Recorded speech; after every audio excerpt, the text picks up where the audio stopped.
Podemos cantar novamente o refrão do salmo da missa de hoje.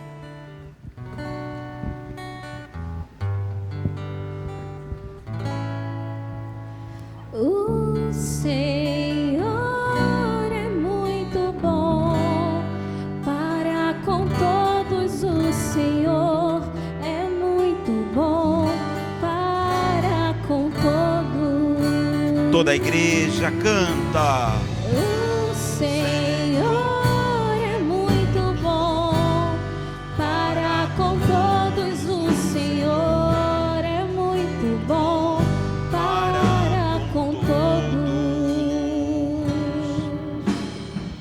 Querido Padre Adair, querido diácono, queridos irmãos e irmãs, o Senhor é muito bom para com todos. E Ele manifesta a sua bondade na nossa vida, não somente de uma forma, mas da forma como Ele deseja. Mas todos os dias nós teríamos motivos para dizer que Deus é bom. Às vezes Deus se manifesta através de grandes sinais, de grandes milagres. Às vezes Deus se manifesta nas pequenas coisas.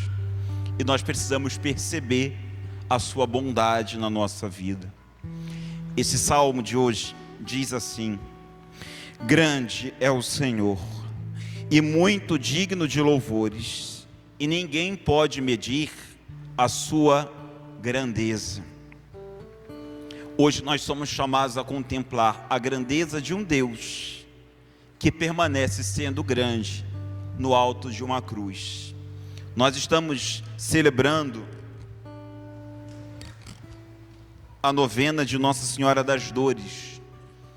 Nossa Senhora das Dores, na história da salvação, na revelação, na Bíblia, ela se encontra num lugar muito especial. Ela se encontra aos pés da cruz de Nosso Senhor.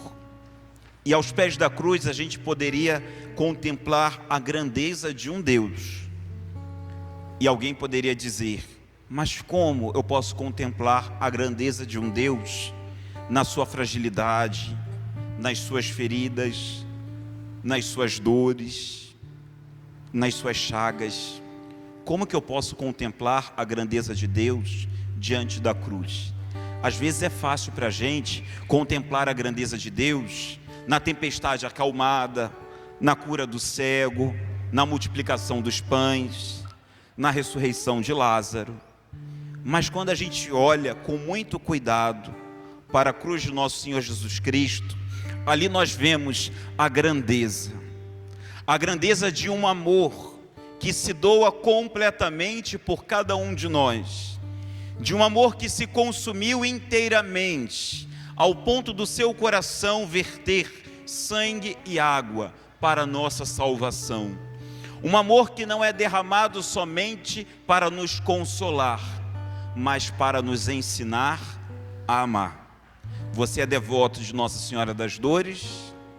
Você é paroquiano de Nossa Senhora das Dores? Então ela vai te ensinar a amar até as últimas consequências. E ela vai te ensinar a sofrer até as últimas consequências, permanecendo sempre unido à cruz de nosso Senhor Jesus Cristo. Amém? Você está disposto a isso? A grande alegria é a gente saber que mesmo em meio às nossas dores, mesmo quando a gente precisa testemunhar um grande amor diante da nossa cruz, diante da nossa provação, a grande alegria é a gente saber que nós nunca estamos sozinhos. Se você está aos pés da cruz, Nossa Senhora estará lá, junto com você, e te ensinando a estar debaixo da sombra do Altíssimo. Nossa Senhora, no relato da encarnação do Verbo, ela pergunta: como se acontecerá isso? O anjo responde: a sombra do Altíssimo te envolverá.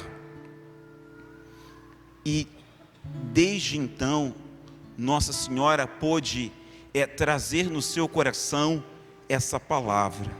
A Bíblia diz que Nossa Senhora meditava e guardava aquilo que vinha da parte de Deus no seu coração.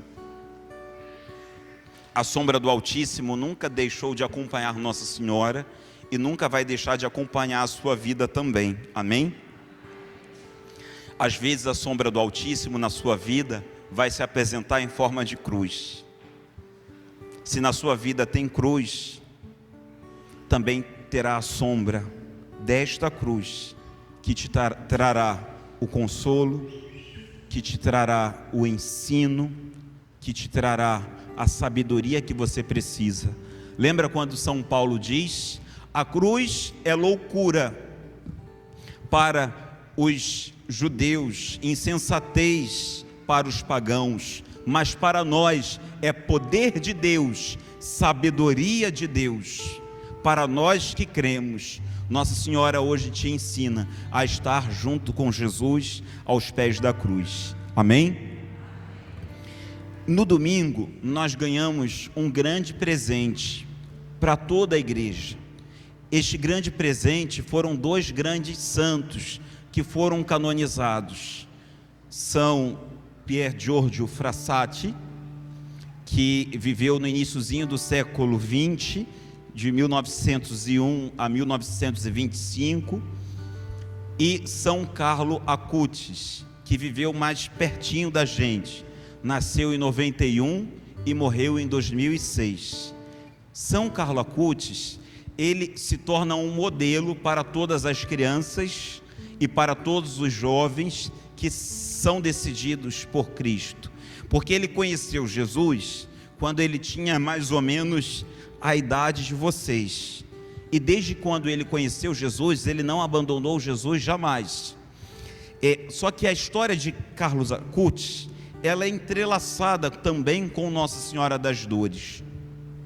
Quando ele era pequenininho, a mãe dele levou ele para ser batizado numa paróquia dedicada a Nossa Senhora das Dores.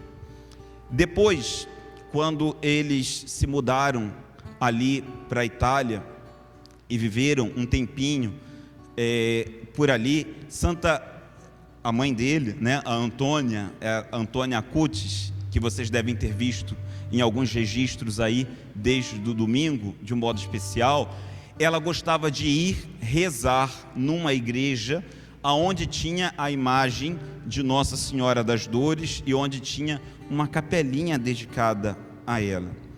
E ela se lembrava de algo que o seu filho dizia, e ele dizia assim: mais cedo ou mais tarde, todos nós seremos chamados a subir o Calvário de nosso Senhor Jesus Cristo.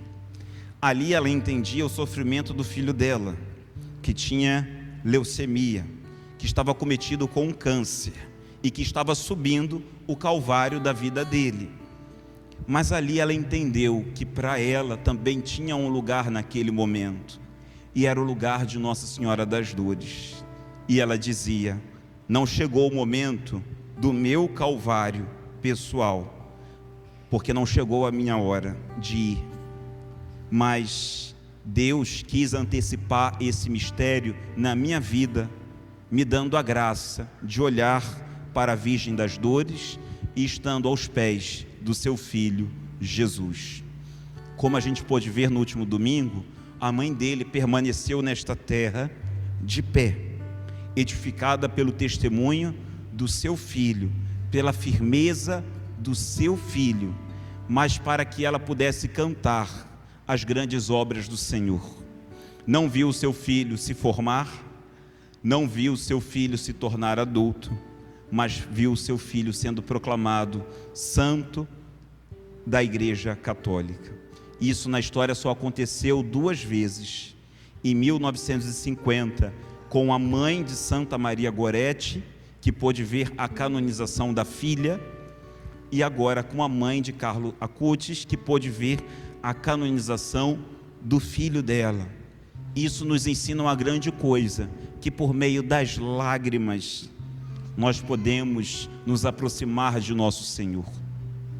Hoje, o Evangelho diz para a gente: bem-aventurados vós que hoje chorais, porque amanhã havereis de rir. porque a gente sabe que a verdadeira alegria não se encontra aqui, mas se encontra junto de Deus na glória futura. Quando você aprende a chorar com o Senhor, Ele sempre vai trazer ao seu coração algo que vai antecipar o seu céu na sua vida. Nem que seja a esperança de encontrá-lo na glória, nem que seja a esperança de encontrar uma saída, nem que seja o consolo da sua presença, Deus sempre trará alegria ao seu coração. Amém? Se você já chorou um dia, ou se você chorar um dia, lembra que essa palavra é para você. Bem-aventurados os que choram, porque haverão de sorrir. E por isso hoje nós, em nossas lágrimas, podemos contemplar este grande mistério de Deus. Para experimentarmos a alegria de Deus, é necessário que nos despojemos de nós mesmos. Não consegue permanecer aos pés da cruz aquele que traz consigo um desejo de se opor à cruz. Mas é necessário estar intimamente unido a este mistério. E por isso São Paulo hoje, ele nos diz na carta aos Colossenses, no versículo 5, portanto, fazei morrer o que em vós pertence à terra: impureza, imoralidade, paixão, maus desejos e a cobiça, que é a idolatria. E como que isso é possível? Versículo 8: abandonai tudo isso: ira, irritação, maldade, blasfêmia, palavras indecentes que saem dos vossos lábios. Não mintais uns aos outros, já vos despojastes do homem velho e de sua maneira de agir, e vos revestistes do homem novo, que se renova segundo a imagem do seu Criador, em ordem ao conhecimento. O Senhor hoje está falando para você que tem uma veste velha, que você precisa lançar fora da sua vida. Existe um grande santo chamado São João Clímaco, e ele diz que existem 3 formas da gente tirar as vestes velhas da nossa vida. Primeira forma, a renúncia. Segunda forma, o desapego. Terceira forma, o exílio. A renúncia é a forma que a gente às vezes mais conhece. O que te leva a renunciar uma coisa e abraçar outra? Quando você consegue perceber o mal que uma coisa está te fazendo e o bem que uma coisa nova pode te conceder. Você percebe o mal do pecado, você percebe o mal dos caminhos da porta larga, você consegue perceber o mal de uma ação que te afasta de Deus, você renuncia a isso, mas no lugar você precisa colocar alguma coisa. A renúncia do cristão nunca pode ser vazia, mas ela precisa ser preenchida por uma presença. Esta coisa na vida do cristão nunca vai ser um objeto, mas vai ser sempre uma pessoa. Se você renuncia ao mal, experimente colocar Cristo Jesus neste lugar, e Ele vai te ensinar a agir da forma como você deve agir, a falar da forma como você deve falar, a buscar o Senhor com todo o seu coração, com toda a sua alma. Segunda forma da gente tirar a veste velha e lançar fora: o desapego. Geralmente a gente consegue se desapegar quando uma coisa não está cabendo mais na gente, não cabe mais. Já viu quando você era pequenininho? Tem uns aqui que são pequenininhos ainda, né? Mas vocês foram se tornando grandes, algumas coisas já não serviam mais para vocês, e vocês conseguem se desapegar disso e passar adiante. Eu gostava muito de andar de bicicleta, mas chegou uma hora que a bicicleta, minha perna já estava batendo, né? E eu já não conseguia mais andar naquela bicicleta. Então foi mais fácil para mim doar. Já não estava cabendo mais para mim. Quando a gente cresce na graça de Deus, algumas coisas já não cabem mais na nossa vida, mas a gente precisa crescer na graça, na intimidade, na oração, no conhecimento.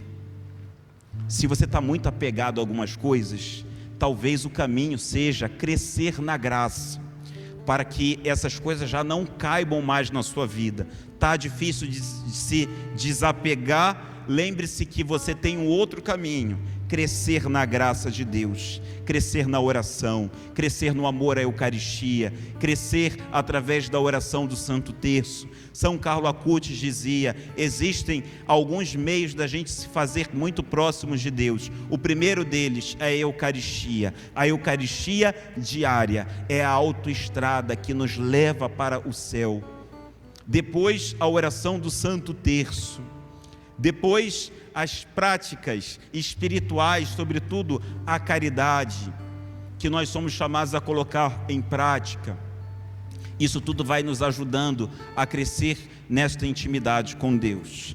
E o terceiro, que às vezes a gente não deseja, mas a gente tem que enfrentar, que é o exílio, um momento de dificuldade que a gente enfrenta na nossa vida. Um momento de provação, de deserto. Às vezes pode ser uma doença, às vezes pode ser um luto. Quantas pessoas se aproximam de Deus através das dores, né? Tem um livro que a mãe do Carlo Acutis escreveu sobre ele: Por que o meu filho se tornou um santo? Esse livro está traduzido para o português. Eu ia trazer ele, mas depois você pode pesquisar, porque tem um momento em que ela se refere a Nossa Senhora das Dores, chamando: a das dores me ensina a viver assim como ela viveu. Tão grande era o grau de intimidade dela com Nossa Senhora das Dores. Nossa Senhora tem sempre algo muito especial para nos ensinar. Quando a gente se despoja dessas vestes velhas, quer seja pela renúncia, pelo desapego ou pelo exílio da nossa vida, Deus tem a veste nova para te dar. Deus tem a veste nova para te dar. Revestivos da paciência, da bondade, do amor mútuo, do vínculo da paz. Deus tem vestes novas para te dar hoje, meu irmão, minha irmã. Que tal abandonar algumas coisas velhas que já não cabem mais na sua vida e se revestir da presença de Deus? Isso significa estar debaixo da sombra do Altíssimo, sair da sombra do pecado, sair das garras do mal e estar debaixo da sombra do Altíssimo, aonde você sempre poderá encontrar refúgio, abrigo e proteção. Mas quando a gente está debaixo da sombra do Altíssimo, a gente aprende que a nossa vida e o nosso testemunho também pode ser um sinal para a vida de alguém que precisa tanto de Deus. A mãe do Carlo Acutis, ela entendeu isso. Eu não estou perdendo meu filho, eu estou ofertando meu filho. E a santidade dele não termina aqui. Ela vem para minha casa, ela vem para minha família, ela vem com um propósito: fazer de mim também uma pessoa santa e fazer do mundo um mundo mais santo. E ali ela pôde entender que através do testemunho do seu filho, muitos jovens poderiam alcançar o caminho da salvação. Foi uma grande graça para mim, sabe? Lá em Roma, eu estou lá desde setembro do ano passado. Lá tem uma grande dificuldade agora, né? Já falando para vocês, que aqueles que forem um dia, ou para aqueles que veem de longe, para chegar ali na Praça de São Pedro, não é nem um pouco fácil. É fácil chegar na praça, beleza, mas se for num dia de celebração, de canonização, ou um dia de audiência com o Papa, de missa, você precisa passar pela porta estreita, e a porta estreita é o raio-x. Todo mundo precisa passar numa porta, são, né, algumas portas, aonde você precisa se identificar e passar ali no raio-x para estar na Praça São Pedro. Não é fácil, todo mundo precisa passar por ali, jovem, padre, freira, seminarista. Então fica aquele furdunço, aquela multidão de gente, até conseguir adentrar na Praça de São Pedro. E às vezes levam horas, né? E às vezes a gente fica como impaciente. Não o pessoal de Inhaúma, se for lá um dia, porque o pessoal de Inhaúma é cheio de paciência, né? É um povo muito paciente, e a gente fica muito agitado. Eu fui dormir pensando na canonização do Carlo Acutis, porque aqui seria de madrugada, e se eu quisesse acompanhar ao vivo, eu teria que acompanhar cedinho. Antes de eu dormir, quando eu entrei na internet, eu vi os jovens já indo para a Praça de São Pedro, e eles foram dormir lá. Muitos levaram sacos de dormir e dormiram nas entradas, nas ruas de Roma, para esperar o momento em que o raio-x iria abrir só 7, 6 horas da manhã, para entrar na Praça São Pedro. E quando começou o dia, as pessoas foram chegando por volta de 4 horas da manhã, 5 horas da manhã. Alguns deles foram se levantando e eles foram louvando, e eles foram rezando, né? Tudo para ver um grande santo. E ali eu entendi, vale a pena. Ainda que seja uma fila, um tumulto, um furdunço, vale a pena. É para estar com Deus, vale a pena. E Carlo Acutis me ensinou isso, porque para a gente nem sempre é fácil. Às vezes está chovendo, às vezes está frio, às vezes está sol, mas para estar com o Senhor, tudo vale a pena. Para estar diante de Deus, tudo vale a pena. Para encerrar, vocês sabiam que o Carlo Acutis não seria canonizado nesse último domingo. Quem iria canonizá-lo seria o Papa Francisco, só que ele faleceu uma semana antes da canonização. E esse ofício cabe ao Santo Padre o Papa. Ninguém pode substituir essa ação. Mas muitos já estavam indo para a canonização do Carlo Acutis, e eram adolescentes. Cada final de semana tem um jubileu específico. Jubileu dos bispos, a cidade fica cheia de bispos. Jubileu dos padres, fica tudo cheio de padres. Jubileu dos jovens, não cabe na Praça São Pedro, teve que ser fora. Jubileu dos adolescentes, os adolescentes chegaram e o Papa tinha acabado de morrer. Então eles foram ver um grande santo e se depararam ali com um Papa sendo velado, e ele seria sepultado. E aí me chamaram e disseram assim, vai ter um grupo de adolescentes numa igreja tal, vai ter um grupo de oração com eles, você poderia ir lá? E aí eu fui para essa igreja, e quando eu cheguei lá, eu dizia para eles o seguinte: há duas formas da gente conhecer os santos de Deus.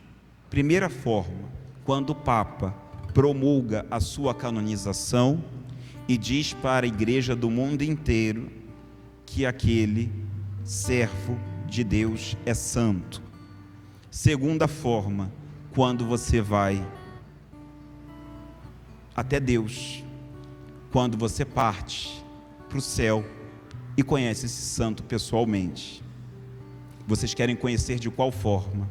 O Papa Francisco, no dia eu dizia isso, hoje está ensinando para vocês, não da primeira forma, mas da segunda forma, porque ele partiu, ele certamente entrou na glória, e ele está se encontrando hoje com São Carlo Acutis.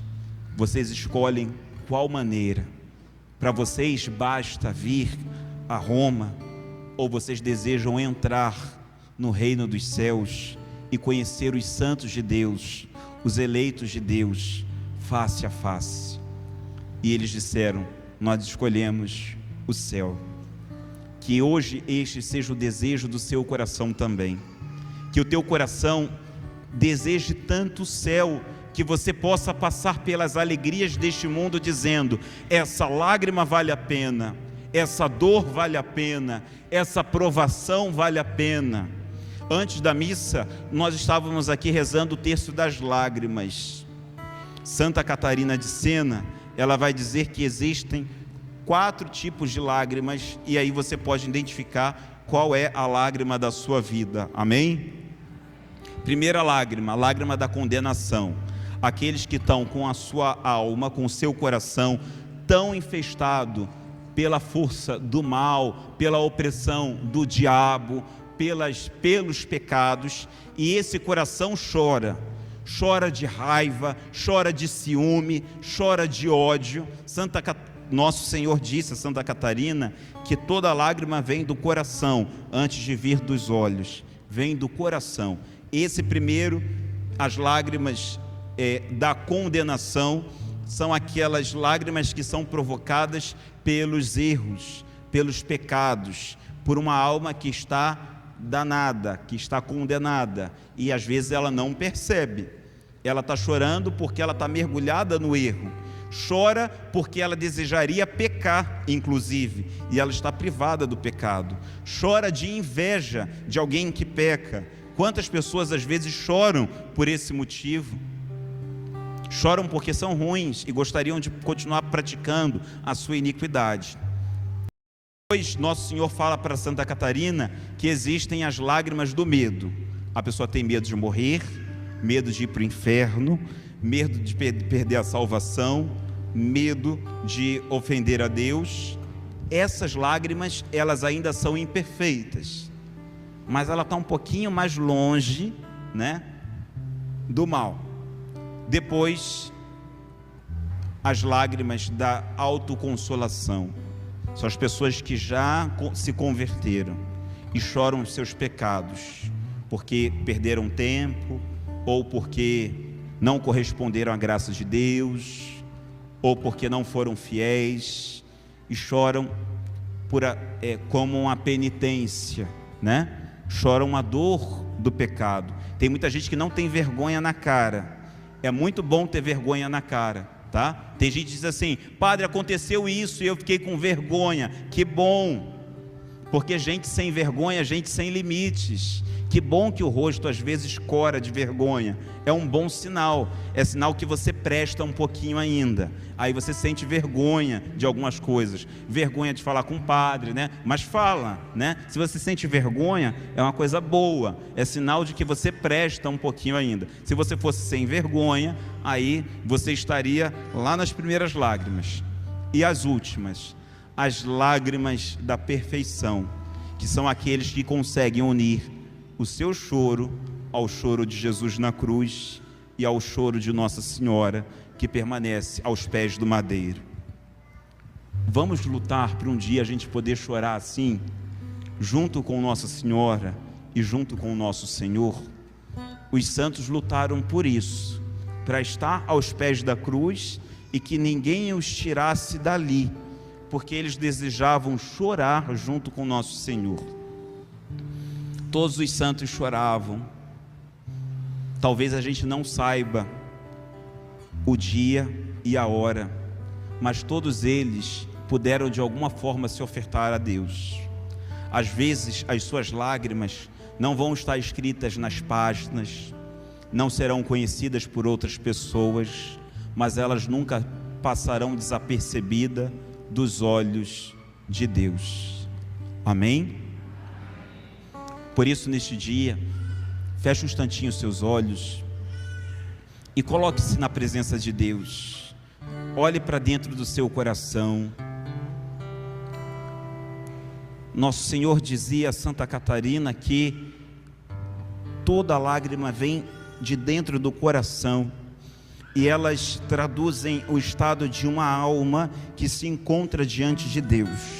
Hoje olhe para dentro do seu coração e peça que a cruz do Senhor seja a sombra do Altíssimo a amparar a tua vida, a levantar a tua vida, a exorcizar, a libertar o seu coração de todo mal, de toda opressão.